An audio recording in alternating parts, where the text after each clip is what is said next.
A Comissão Parlamentar Mista de Inquérito, que vai investigar os desvios do INSS, faz hoje a primeira sessão com uma pauta que já conta ali com mais de 800 requerimentos de convocação. Deputados e senadores da oposição miram no alto escalão do governo e também na convocação ali de quebras de sigilo do irmão do presidente Lula, José Ferreira da Silva, conhecido como Frei Chico. Outro nome prioritário ali para a oposição é do Carlos Lupe, ex-ministro da Previdência e que deixou o cargo logo depois da divulgação das fraudes. Lari, para a gente começar, o que a gente pode esperar dessa CPMI? Qual que deve ser a estratégia do governo e da oposição?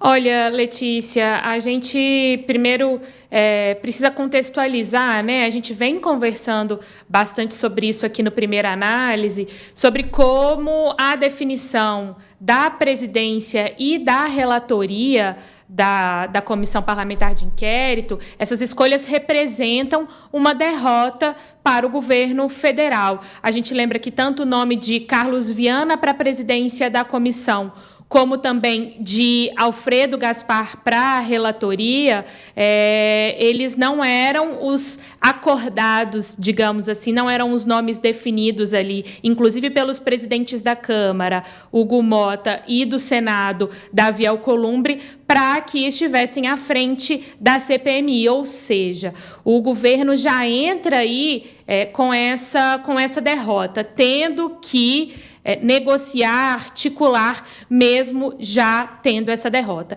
E aí, como você disse, Hoje, na verdade, já está sendo a primeira reunião da CPMI, essa reunião que começou ali por volta de 9h30 da manhã, com uma fala inicial do presidente Carlos Viana. Logo depois, houve uma eleição simbólica, uma escolha simbólica para a vice-presidência da comissão, que Duarte Júnior foi escolhido, não houve ali nenhum tipo de divergência, foi mais por aclamação mesmo, portanto, ele escolhido, e depois houve ali uma pequena discussão a respeito de como seria a lista de oradores, né? Como seriam selecionados ali os parlamentares que iriam falar, a ordem dessa lista de oradores e, enfim, toda uma definição e uma troca ali de argumentos, tanto da oposição quanto dos governistas, e o presidente Carlos Viana tentando explicar um pouco sobre como seria, inclusive parlamentares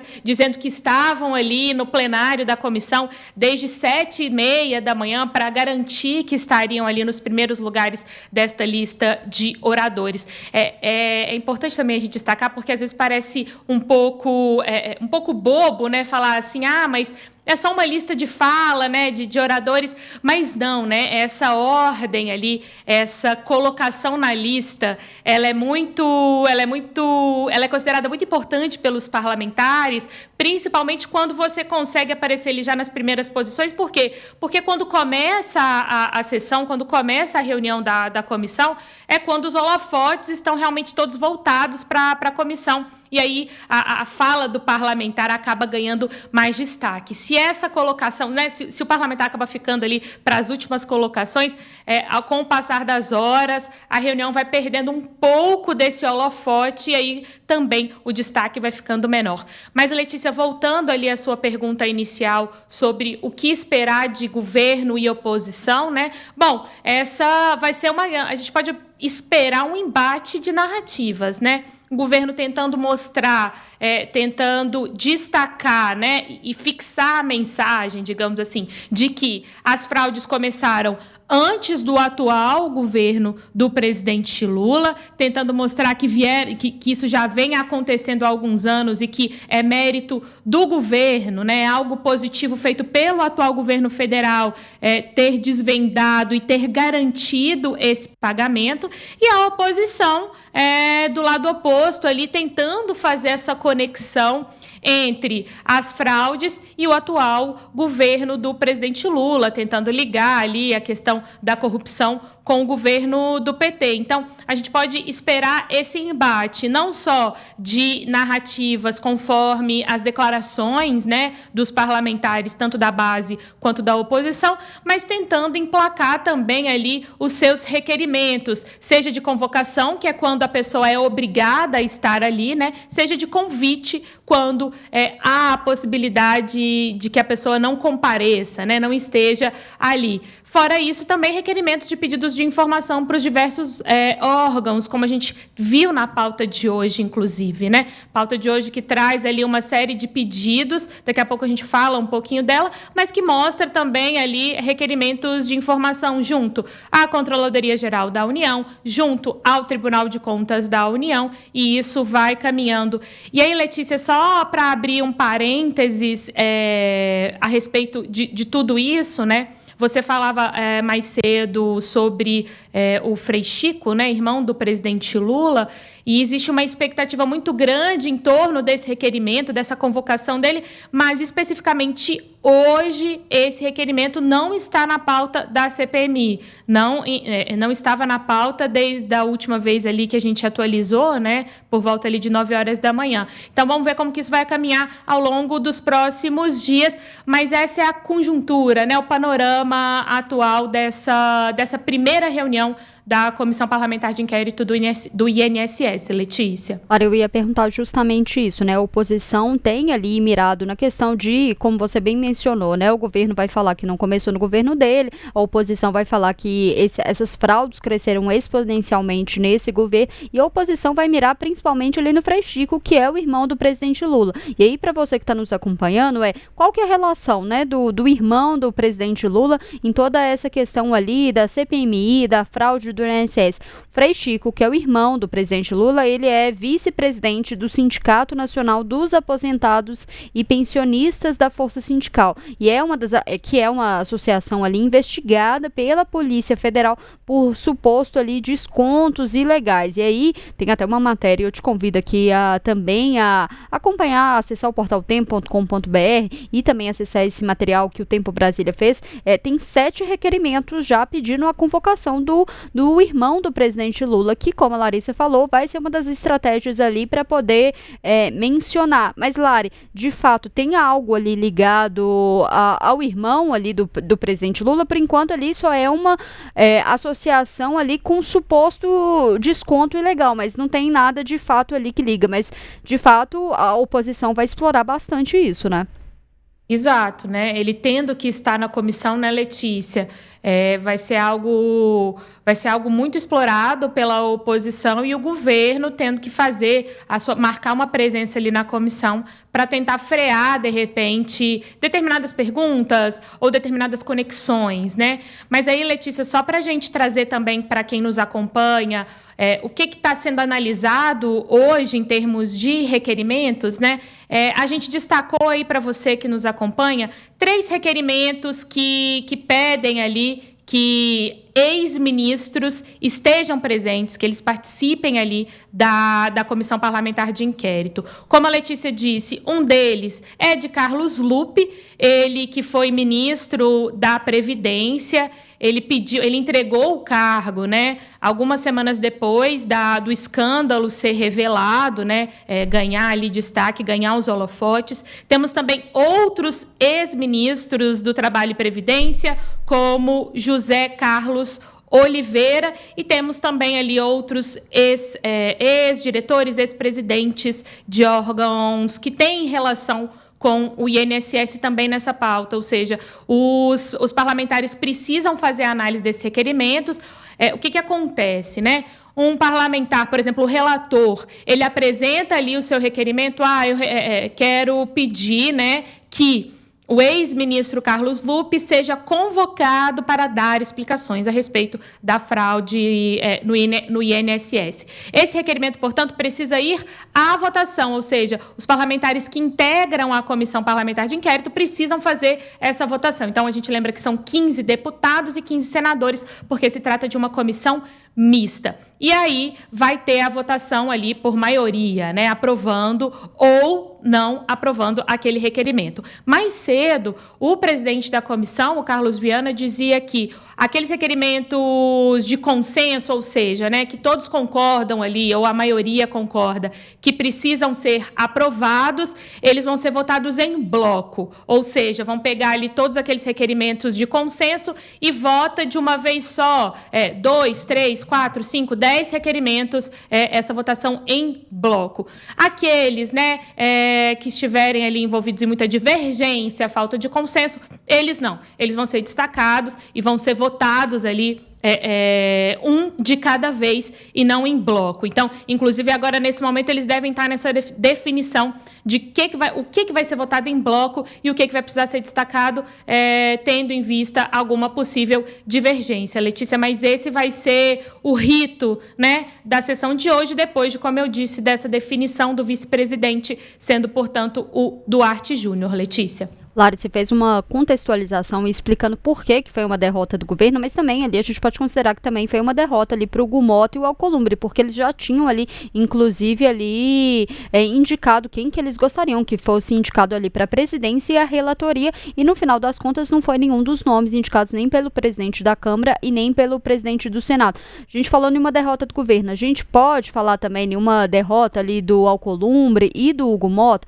e aí também o que quero para a gente trazer para a mesa ali, para o debate também, o papel do senador Carlos Viana no meio de assumir a presidência toda essa comissão. Você, Larissa, você mencionava da importância ali para os parlamentares, da ordem ali de fala, quem fala primeiro, porque está todo mundo usando essa questão da CPMI por uma questão também muito eleitoral. A gente vê CPI, CPMIs sendo usadas ali em tom político e a gente está próximo ali de um ano eleitoral em 2026, vai todo mundo usar disso. Mas falando do Carlos Viana, a gente pode falar ali que foi um grande vencedor, uma pessoa que não estava ali em vista, ninguém estava imaginando que ele ia ser o presidente dessa CPMI, ele estava ali inclusive aqui com uma dificuldade em Minas Gerais em saber se ele ia ser candidato a deputado federal, ia tentar uma reeleição a senador. Ele deu uma entrevista, a gente está até acompanhando algumas imagens dele recentemente ao Café com Política, falando ali que ia tentar ali, talvez, o nome dele está à disposição ao governo de Minas, mas a gente viu o senador ali sem uma pauta. Até então, com isso ele ganha ali um protagonismo, essa questão do INSS, está todo mundo tentando ganhar, né? Mas, Lara, a gente falar um pouco sobre o Carlos Viana, como que chegou aí em Brasília a repercussão do nome dele e se a gente pode falar que Hugo Motta e Alcolumbre saíram também derrotados de toda essa questão. Olha, Letícia, começando pela questão de Hugo Motta e Davi Alcolumbre, né? Com certeza também saíram derrotados nessa articulação, nessa negociação. A gente destaca principalmente, né, um processo que vinha sendo enfrentado ali por Hugo Motta desde aquela obstrução realizada pela oposição no plenário da Câmara dos Deputados há cerca de 3 semanas.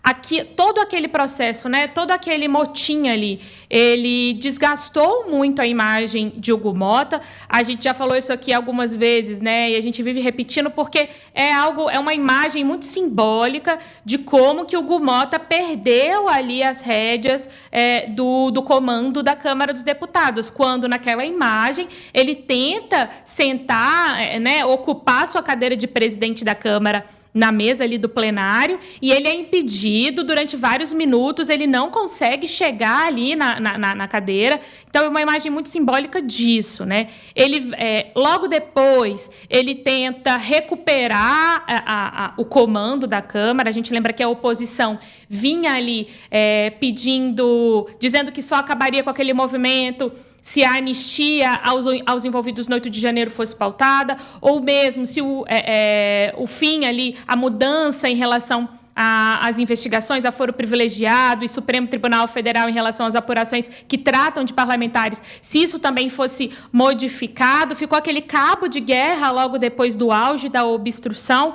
Hugo Motta vem, portanto, abraçando a questão do PL da adultização, que veio depois da denúncia do influenciador Felca a respeito de erotização de crianças e adolescentes nas redes sociais. Ele tenta, portanto, né, a partir dessa pauta extremamente importante e prioritária, lembrando sempre que a gente nunca está tirando a importância ou minimizando a importância dessa pauta quando a gente fala especificamente sobre essa questão do Hugo Mota, mas foi uma forma encontrada por ele também, né, de tentar tomar as rédeas novamente do Congresso Nacional. Então, ele vem de um desgaste muito grande. Chama a atenção também como que, mesmo tendo o envolvimento do presidente do Senado, Davi Alcolumbre, acontece essa derrota em relação à Comissão Parlamentar de Inquérito do INSS, Letícia. Dormiram no ponto, né?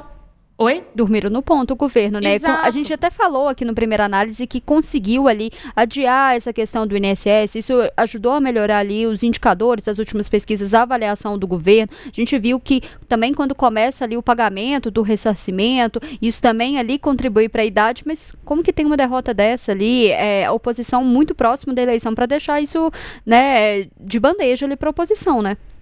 Exatamente, Letícia. E aí, só para pegar um gancho antes de falar de Carlos Viana, né, pegando um gancho em relação ao governo, né, como você disse, o governo já tinha conseguido, já está efetuando o pagamento em um processo que está dando certo, né, já havia conseguido se descolar de toda essa polêmica da fraude, descolamento que gerou resultados positivos, né, impactos positivos para o governo, se a gente pega, por exemplo, as últimas pesquisas da Quest, que mostram como o governo passou a ser bem avaliado e como que o presidente Lula passou a liderar cenários de primeiro e segundo turno para as eleições presidenciais do ano que vem, ou seja, havia realmente conseguido esse distanciamento, mas agora volta aí, né, a questão volta ao foco e vai realmente exigir da base do governo muita articulação, né? E quando eu digo base do governo, também incluindo aí representantes do governo federal, como a própria ministra de Relações Institucionais,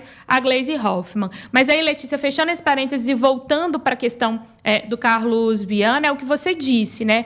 A presidência de uma comissão parlamentar de inquérito, ela dá muito destaque para o parlamentar, seja deputado, seja senador, né? Dá muito destaque, né?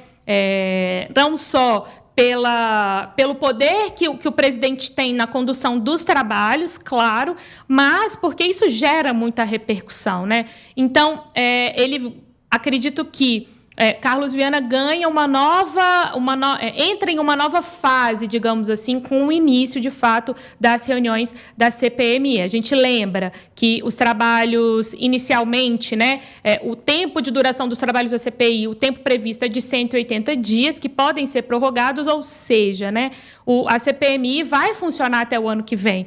Funcionando até o ano que vem já é ano eleitoral, e aí a coisa passa a ter também um outro significado e pode ser utilizado também de uma outra forma, né? Ainda mais, de forma ainda mais política, digamos assim. Mas é isso, Letícia. Estamos aqui falando há vários minutos da CPMI do INSS e hoje é só a primeira reunião, né? É a reunião de abertura, digamos assim. Então, vamos ver como que isso vai acontecer ao longo das próximas semanas.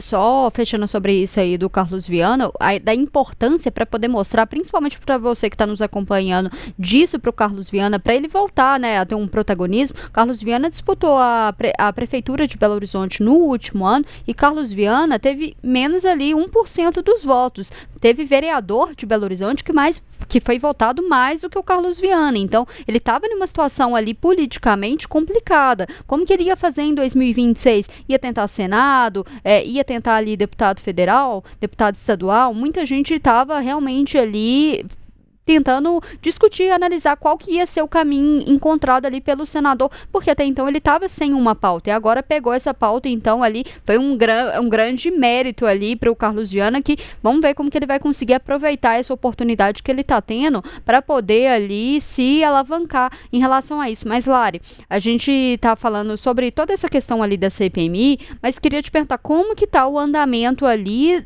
da investigação das fraudes do INSS. Ontem, o presidente do Superior Tribunal Federal, Luiz Roberto Barroso, acolheu ali uma manifestação da Procuradoria-Geral da República e determinou ali a livre distribuição das investigações do inquérito ali do INSS. Depois ali do sorteio, o processo ali foi redistribuído ao ministro André Mendonça. A gente tinha ali muitas críticas falando que estava muito vagaroso, estava muito lento ali o andamento desse processo. Lari, como que estão essas investigações agora e se isso é mais uma derrota ali para o presidente Lula? Bom, Letícia, quando a gente pega, então, portanto, a questão da fraude do INSS na perspectiva do Supremo, no âmbito do Supremo Tribunal Federal, é importante a gente sempre sinalizar o porquê que a gente está falando disso também no âmbito do Supremo Tribunal Federal. O que aconteceu? Nos inquéritos que apuravam, portanto, as fraudes, né, foram apuradas menções a parlamentares ou ex-parlamentares, enfim, integrantes, autoridades, figuras públicas que poderiam ter foro privilegiado. E aí isso teve que ir, então, portanto, para o Supremo Tribunal Federal. Afinal de contas, né, quando se trata de foro privilegiado, precisa ir para o Supremo Tribunal Federal. Mas aí houve uma indefinição sobre com quem ficaria, portanto, esse caso lá no Supremo Tribunal Federal. O ministro Toffoli havia pedido os inquéritos, mas aí houve uma indefinição sobre se de fato ficaria nas mãos de Toffoli. E aí o que a Polícia Federal teve que fazer? Teve que suspender, né, digamos, temporariamente, até haver essa definição, essa suspensão que aconteceu ali em junho. Então, agora, com essa definição por sorteio pelo ministro André Mendonça, a expectativa é de que, a partir de agora, isso caminhe no Supremo. Mas fato é que estava suspenso, portanto, desde junho, em função dessa indefinição sobre qual ministro, né, estaria à frente ali do caso, e agora a expectativa é a de que caminhe no Supremo Tribunal Federal. Letícia.